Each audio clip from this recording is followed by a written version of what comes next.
All right, let's set the scene. The date is November 29th, 2020. We're at the Bahrain Grand Prix. Romain Grosjean's car suddenly veers off the track and slams into a steel barrier at 119 miles per hour.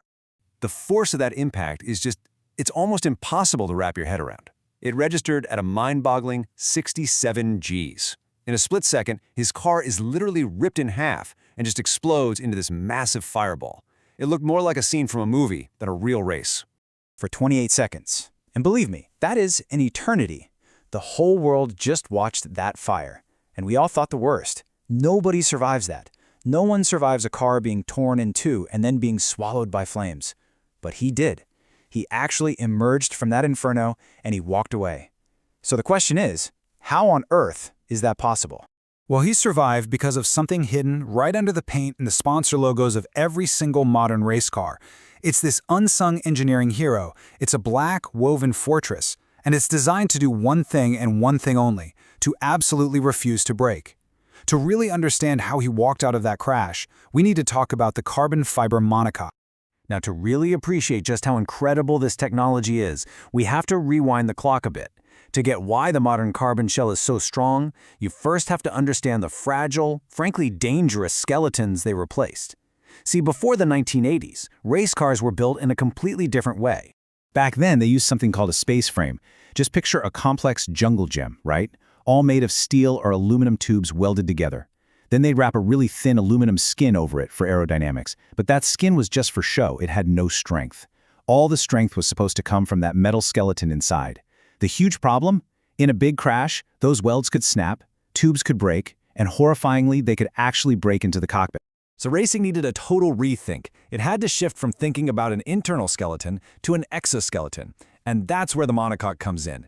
The best way to think about it is an egg. An egg's strength doesn't come from some frame inside, right? The strength is the shell. The skin itself is the structure. This was a revolutionary concept, but to make it happen, they needed an equally revolutionary material. And that material finally arrived in Formula One in 1981. The legendary designer John Bernard, who was working for McLaren, introduced the MP4/1. It was the first car ever to have a full carbon fiber monocoque, and it was about to change racing safety forever. You know, what's really fascinating is that at the time, people were genuinely terrified of this stuff. The old school engineers, they thought it wouldn't bend like metal. They had this image in their heads of it just shattering in a crash, sending a million razor-sharp daggers everywhere. Man, they could not have been more wrong. See, carbon fiber isn't just some kind of hard plastic. It all starts with these microscopic strands of carbon atoms. They're actually thinner than a human hair, and they're woven together into a fabric.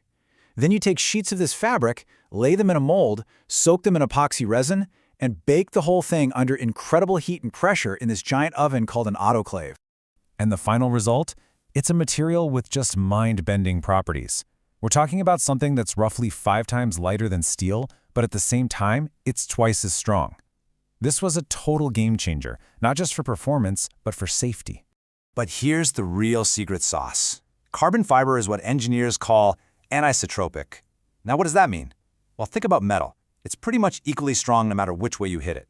But with carbon fiber, you can lay those woven sheets in different directions.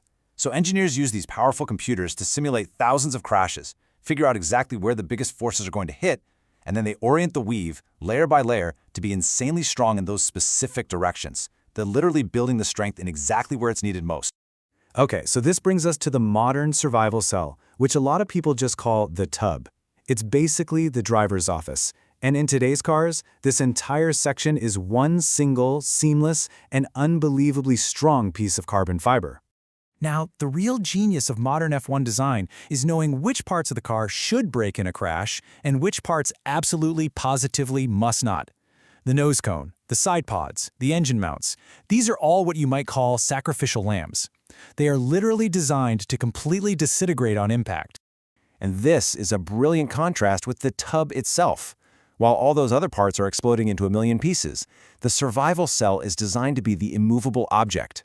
It cannot tear, it cannot crush. Its one and only job is to stay intact and shield the driver from those terrifying impact forces. So why would you ever design parts to shatter? Well, it's all about energy.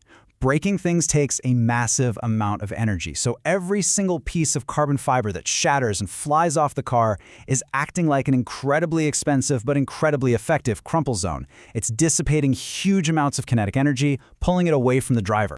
And this brings us full circle, right back to Grosjean's crash. In Bahrain, the entire back of his car was ripped off, the front end disintegrated. All those sacrificial parts did exactly what they were meant to do. They shattered. But that central black cocoon, the survival cell, it did its job perfectly. It took 67 Gs of force and stayed in one piece, and that gave Romain just enough space and just enough time to get out of that fire. You know, what happened that day really highlights a fundamental truth about racing.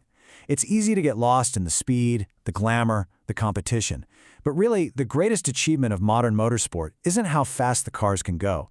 It's how often the drivers can walk away when they stop so suddenly and so violently. That carbon fiber monocoque is an engineering marvel that's basically hidden in plain sight.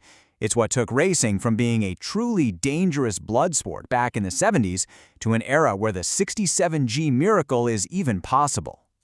So what's the big takeaway here? You can think of the survival cell as the most expensive, most technologically advanced life insurance policy on the planet. And for drivers like Romain Grosjean, you better believe it is worth every single penny.